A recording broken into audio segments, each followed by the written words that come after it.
আহিলোঁ জেকেটৰ পৰা আহিলোঁ তো অহাৰ লগে লগে আমাৰ গাড়ী তেল নাইকিয়া হ'ল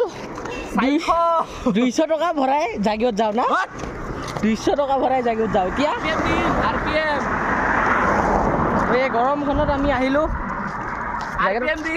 জাগিৰত যাই লৈ পেলাই কামটো শেষ হ'ল তাৰপিছত আমি আহিছোঁ তাৰপিছত এইখিনি কি বুলি কয় তেলাহী এইখিনিতে আমাৰ তেলটো শেষ হ'ল ভগৱানৰ যে আছে তেল ডিপুটোৰ ওচৰতে আনি থৈছে এয়া দেখিছে নহয় কেনেকুৱা অৱস্থা ঘামত মইতো ঘামি গৈছোঁ বহুতখিনি গৈ আছে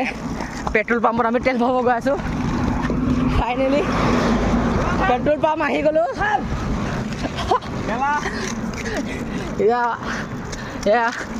গৈ আছোঁ গৈ আছোঁ 400 চিচি লৈ পেলাই মোৰ এতিয়া এনেকুৱা অৱস্থা এইটো ফেচবুকত আপলোড কৰি দিম দে এতিয়া